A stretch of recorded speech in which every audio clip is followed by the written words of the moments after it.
I was about 10 at this time. I lived in a fairly boring neighborhood, and I wasn't really allowed to go much further than around the block. That being said, I did as much as I could in the limited space I was given.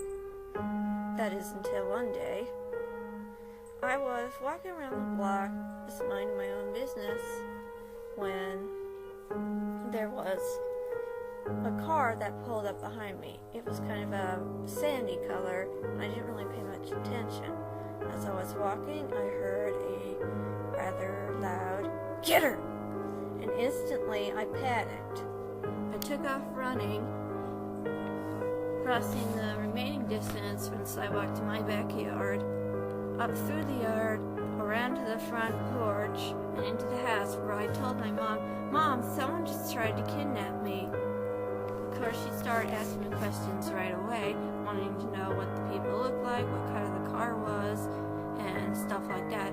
I could only tell her what color the car was and not much else, except that it sounded like a woman and there might have been two people in the car. After that, my brother and sisters and I weren't allowed to go very far away from the house, not even around the block. My siblings were understandably angry, and they accused me of making it up. But I can assure you I didn't, and I never appreciated that they thought I was lying about it. Why would I lie? I have no reason to lie. Anyway, I don't care what they think. I know what happened. One Wednesday evening, when I was sitting in church, just basically minding my own business, looking down at something I was drawing, because, well, I was a kid and the preaching at my church never really interested me, so I had brought something along with me to keep myself occupied. Anyway, I looked up and I saw, sitting at the piano, a figure in a brown outfit. He had a light tan skin and a beard and dark brown hair, and he wore a light brown robe. I didn't really think much of it, so I looked back down at what I was doing, and then I looked back up a second later, and the figure was gone. After the service, I walked up to my mother, and I told her what I had seen. She asked me to describe it, and so I did. Afterward, she told other people in her church. Everyone began to speculate if it was an angel or not, and what its reason was for being there, and why it had chosen to sit at the piano on the pulpit. My mother believes that it was there watching over our pastor. I myself am not really sure what it was or why it was there, and I haven't seen it since. Of course, I don't go to that church anymore because of a lot of drama that really has nothing to do with this story. Anyway, I still believe that what I saw was an angel. You don't have to believe me, but that's your prerogative.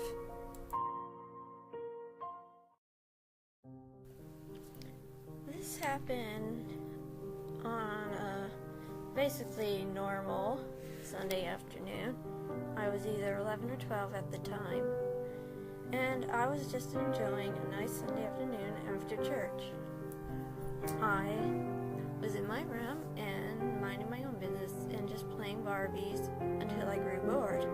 Eventually, I went downstairs looking for my sisters who had not joined me in our room after dinner. I didn't find them, so I went outside to look for them. I discovered they were hanging out with our neighbors, two girls about my age and my younger sister's age. I asked them what they were doing, and they told me that the old school behind our house in the next block over had its doors broken open. Now this old school had been up behind the house for I'm not sure how long. It was abandoned when we moved into our house. And we had the windows and doors and stuff had been locked up a long time ago, and no one was able to get in. So someone had broken the slit door in the back door near the playground area.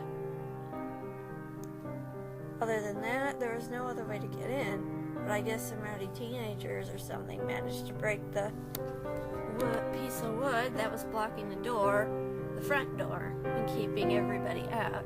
Anyway, since the door was open and we didn't have anything to do that day, we decided to check it out. Now, we made the biggest mistake of our lives by not bringing a flashlight. We instead brought a few candles with us and lit them and went inside to explore. Now the school was cold and it felt like well, somebody had left the freezer running for a very long time. It was also kind of drafty, which made no sense since the windows were all boarded up. Anyway, we started climbing the stairs to the second floor, but before we got too far, there was this gust of wind that blew the candle out. Of course, we freaked out and took off down the stairs and back out the door. We then ran home without even looking back. None of us really had an explanation for where the gust of wind came from, since, as I said before, all the windows were boarded up and there was no way that air could be moving around inside the building. We planned to go back the next day and check it out again, but by then somebody had put a big piece of plywood over the door and we couldn't go in to check it out again. So the reason for the gust, the reason for the draft that blew out our candles, we'll never know. I wanted to explore it sometime in the future, but a few years ago they tore it down and built apartment buildings over it. Well, not apartment buildings, a couple of houses. Either way, there's really no way to find out what that was, what caused it, or anything else. I tried to research the school, but nothing came up except for the picture that's shown above. I wish I could have found out more about the place and its history.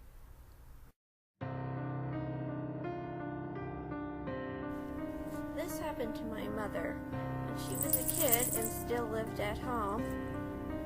Her and her brothers were home alone. Both her parents were at work, and they were basically doing whatever it was kids did in the 1960s.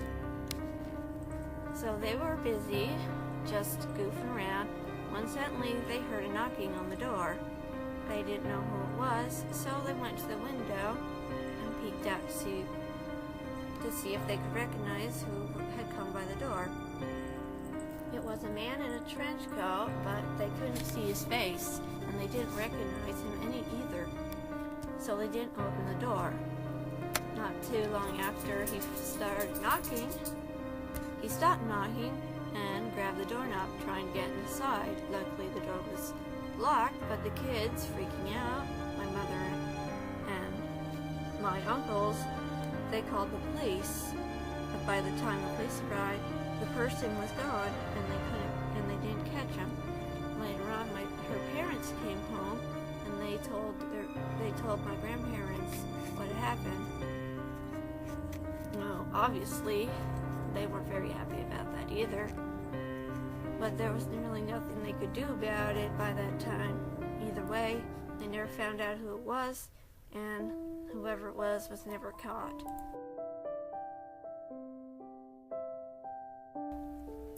I live in a boring town. There really isn't much to do here. Nothing exciting except maybe in the fall when we have events such as Riverfest or Winterfest, which is called Victorian Night. Other than that, well, it's a very boring place. Because of this, I decided I would look and see if there was anything interesting that I could go to. any time of the year that also had a bit of legends or folklore. I looked it up and discovered a place called the Witch's Triangle. Now, there's a lot of folklore around this place and a lot of stories too. Some of them involve an orphanage, and others involve, well, witch hunts, which gives it its name. Other stories is that it used to be a KKK meeting place where they hung people, and another place where a father killed his family. Of course, all this story made me curious, and I decided I'm gonna check out the place. Looking it up on the map, with help of the website the story was written on, I discovered that the place wasn't too far from my home. So, one day in August, I set out on my bike with a bottle of water and my camera and went to the place. It took me about 45 minutes to get there by bike, and mostly because a lot of the way to get there was uphill, and you know how it is riding a bike up hills. It's killer. Anyway, I didn't exactly find the farmhouse that was supposed to be there. I found an area where a little bit of trees were missing, and the ground was stomped down due to, I guess, people visiting. So, camera in hand, I turned the camera on and I headed through the forest. Check and see if I could find anything. The area was rather quiet and a bit creepy, and it didn't take me long to feel uneasy. I didn't see anything, but I felt as if something were there and it were watching me. The further into the trees I went, the worse I felt, and I couldn't take it anymore. I turned around and ran back without looking back. Got on my bike and headed home. About a year later, in the fall this time, I rode my bike back, checking a different part of the location where the farmhouse was said to have been. Of course, by now, the farmhouse had been bulldozed, and most of the area was basically just nothing. Where the farmhouse was a pile of wood and a trail, which I walked through, but nothing happened. I didn't even feel creepy at that time, although I did find a dead animal, which, yeah, take of that what you will. Anyway, after I walked for a few minutes, I figured I didn't want to get caught by the police or by the farmer who owned the property. I turned around and I headed home. I haven't been back there since. This happened last year on Halloween. I grew up with a pretty religious family. My mother did not let us celebrate Halloween or even go trick-or-treating. So it wasn't until it was like 17, 18, when I decided to go out with my friend. I had a really great time and I got a lot of candy. Fast forward a few years later and I'm 28 and I decide I'm gonna go trick-or-treating. Of course, being 28, I am already too old for it, but since I am small for my age and look like I'm a 14-year-old girl, I figured I could pull it off. So, grabbing a bed sheet and borrowing some of my sister's makeup, I went out with a pillowcase to collect my candy.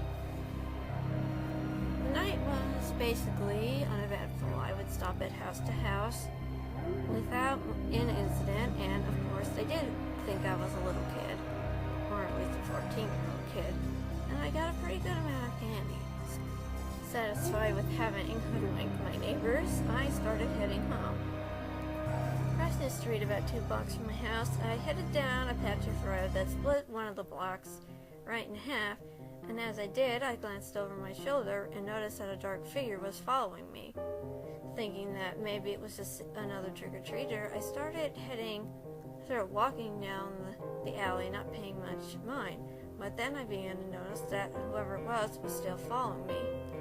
Freaking out instantly, I took off down the rest of the road and didn't look back until I was quite a distance away. When I did, I noticed they were still following me, and not wanting to hang around and see what this person was up to or what they might do to me, I took off running, and I didn't stop running until I was back home and I had locked my doors and was safely inside. That being said, I don't think I'm ever going to do that again. I'm too old now, and, well,